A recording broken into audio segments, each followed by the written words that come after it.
Voilà, bonjour les amis. Alors aujourd'hui, l'évangile de Marc, au chapitre 1, les versets 21 à 28. Il pénètre dans Capharnaüm, et dès le jour du sabbat, entré dans la synagogue, Jésus enseignait. Ils étaient frappés de son enseignement, car il les enseignait en homme qui a de l'autorité, et non pas comme les scribes. Justement, il y avait dans leur synagogue un homme possédé d'un esprit impur. Il s'écria « Que nous veux-tu, Jésus de Nazareth ? Tu es venu pour nous perdre ? Je sais qui tu es, le Saint de Dieu. » Et Jésus lui commanda sévèrement « Tais-toi et sors de cet homme !» Et alors l'esprit impur le secoua avec violence, et il sortit de lui en poussant un cri. Ils furent tous tellement saisis qu'ils se demandaient les uns les autres « Qu'est-ce que cela ? Voilà un enseignement nouveau, plein d'autorité. Il commande même aux esprits impurs, et ils lui obéissent. » Et sa renommée, bien entendu, se répandit aussitôt partout, dans toute la région de Galilée. Eh bien voilà.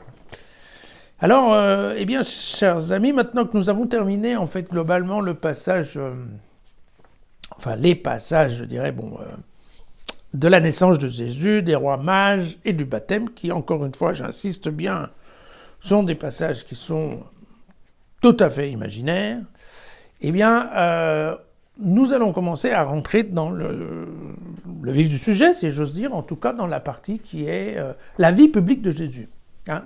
Et donc là, à partir de maintenant, on commence à avoir des textes qui, en effet, ont une certaine historicité, d'accord, qui n'est quand même pas traitement discutable, parce que il y a trois personnes, au moins souvent, qui les racontent, et en plus de ça, bien souvent, Jean a repris encore un peu plus tard un certain nombre de ces passages pour les éclairer. Donc vous voyez que là, on est dans un certain nombre de sujets qui, en effet, c'est vraiment l'histoire de Jésus. Voilà. On verra après, au fur et à mesure des textes, qu'éventuellement, il y en a certains où faut les prendre un petit peu avec des pincettes, avec des guillemets, bien comprendre ce qu'il voulait dire, mais globalement, là, pour le coup, on n'est pas vraiment dans l'imaginaire. D'accord ? Alors, on va lire, en ce début de vie publique, l'Église a choisi de nous faire lire, en fait, une série d'évangiles de Marc au chapitre 1, 2 et 3. Pourquoi ? Tout simplement parce que cette partie des évangiles de Marc, donc qui correspond, alors on le verra, c'est le début des controverses avec les Juifs, enfin c'est le début de sa vie publique, voilà. Et donc, en fait, systématiquement, les évangiles qu'on va lire cette semaine, enfin dans les quelques jours qui viennent, ont été repris, bien entendu à leur manière, mais par Luc et Matthieu. Donc vous voyez globalement, en prenant Marc, qui est évidemment une version un peu raccourcie des choses, on est sûr de pas tellement se tromper, en fait, voilà. Alors, juste pour vous rappeler, Marc, c'est le plus vieux donc des évangélistes, enfin en tout cas c'est le plus vieux des évangiles. Il a été écrit, on pense, aux alentours de l'année 65. Il devait être à Rome. On pense que Marc était en compagnie de Pierre à Rome. Et on se trouve à peu près au moment de la persécution de Néron, à propos d'un incendie qu'il y avait eu à Rome, où Néron a décidé que c'était la faute des Juifs et il en a profité pour leur taper un peu dessus. Mais par contre, on est avant la destruction du temple de Jérusalem. C'est-à-dire que dans l'évangile de Marc, il n'y a absolument pas l'idée que le temple va s'écrouler. Et il n'y a absolument pas l'idée non plus de la guerre qui va commencer à s'instituer entre les chrétiens et les juifs, avec cette volonté nette et claire des pharisiens d'expulser tout ce qui n'est pas conforme à leur vue de la religion. Donc voilà, et en plus de ça, eh bien c'est un évangile qui, en termes de littérature, de langage, est un peu plus brut, un peu plus pas très sophistiqué, on va dire ça comme ça. Voilà. Alors, ce qui est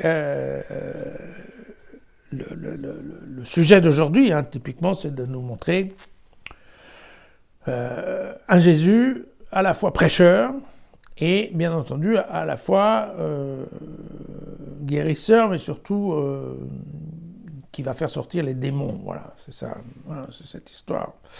Donc vous savez, globalement, Jésus va avoir trois activités. Ça va être globalement d'annoncer la bonne nouvelle, guérir les malades et faire sortir les démons. Sachant que, voilà, bon, pour Luc, les démons, c'est une question d'être malade, hein, mais globalement, on parle de ces trois activités comme étant les trois activités principales de la vie publique de Jésus. Bien. Alors, ce n'est pas parce que Marc est un peu plus ancien qu'il ne faut pas comprendre qu'il y a aussi de la symbolique là-dedans. C'est-à-dire que quand Marc nous dit que l'action se passe dans la synagogue le jour du sabbat, ça veut dire quoi? Ça veut dire qu'en fait, ce n'est pas Jésus qui fait quelque chose. Ça veut dire que c'est Dieu qui est à la manœuvre.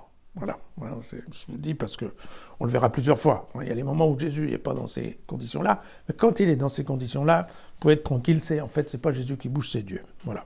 Alors, bon, c'est vrai que, voilà, pour Marc, il y a bien évidemment un lien fort entre la maladie, et entre les malades et le démon, enfin, l'intervention du démon pour rendre les gens malades, mais aussi pour, effectivement, bien rendre les gens un peu fous. Quand même dire les choses comme elles sont. Alors on parle beaucoup des démons dans l'Ancien Testament, dans le Nouveau aussi, hein, surtout dans le Nouveau d'ailleurs, pardon. Et on en parle beaucoup, mais on dit pas tellement qu'est-ce que c'est, des choses comme ça. Alors en fait, comment ça se passe? Tout cela a à voir avec la notion de la sainteté chez les Juifs, d'accord? Et c'est pour ça que l'expression qu'il y a aujourd'hui, le Saint de Dieu, voilà, le Saint, S-A-I-N-T, de Dieu, d'accord? Pourquoi? Parce que pour les Juifs, ça marche comme ça. La sainteté, qui est le top du saint, c'est Dieu. Voilà. Dieu, c'est saint à 100%, d'accord? Et l'homme, surtout l'homme pécheur, il est saint à 0%. On va dire les choses comme ça. Et puis, une fois de temps en temps, il s'améliore, là, il monte un peu. Et voilà, ce qu'il faut comprendre, c'est que pour s'approcher de Dieu, alors physiquement aussi, au niveau du temple et de la tente et tout ça, hein, mais aussi, bien entendu, spirituellement, pour s'approcher de Dieu, il faut être saint. Voilà. S'approcher de Dieu aussi en termes de sainteté. Si vous êtes impur, qui est le contraire de la sainteté, à ce moment-là, c'est pas possible. Il n'y aura pas de jonction possible. Pourquoi? Entre autres parce qu'il est dangereux pour un homme impur de s'approcher de Dieu, il risque de mourir. Ah, c'est pas le contraire, vous inquiétez pas. Dieu va pas être contaminé par l'impureté. Et par contre, le contraire est vrai. Et surtout, il y a un problème, en effet, de mourir. Si on n'arrive pas à rencontrer Dieu, on meurt. Ce qui est toujours un peu ennuyant. Donc, qu'est-ce qui se passe, en fait? Voilà. C'est là où vient le système du péché, d'accord? En fait, la faute, c'est-à-dire que globalement, l'homme a tendance à oublier un peu sa sainteté et à devenir impur, alors avec des règles dont on a déjà parlé, concernant le sexe, la partie alimentaire, toucher des cadavres, tout ça rend impur, et si vous êtes impur, vous ne pouvez pas rencontrer Dieu. Alors heureusement, les Juifs ont mis en place des rituels, entre autres des sacrifices, pour regagner en effet un certain niveau de pureté, et à nouveau s'approcher de Dieu. Donc, qu'est-ce qui se passe? En fait, les démons, quand ils se mettent dans une personne, en fait, ils ont une influence sur la personne pour que ces personnes perdent de la sainteté et donc augmentent leur niveau d'impureté. Voilà, tout simplement, c'est ça. Après, on peut dire que le démon est là pour détourner l'objectif de la personne, détourner de Dieu, mais l'idée, c'est pas ça. Pour les Juifs, c'est la question de la sainteté. Voilà. Si vous êtes habité par le démon, ça veut dire globalement, vous êtes en train de filer vers l'impureté. Qui dit impur, dit impossible de rencontrer Dieu. Et donc, voilà ce qui se passe. Alors, qu'est-ce qui se passe ici? Voilà. En fait, qu'est-ce qui se passe? Le démon qui habite ce monsieur, quand il voit arriver Jésus, n'oublions pas, Jésus c'est Dieu.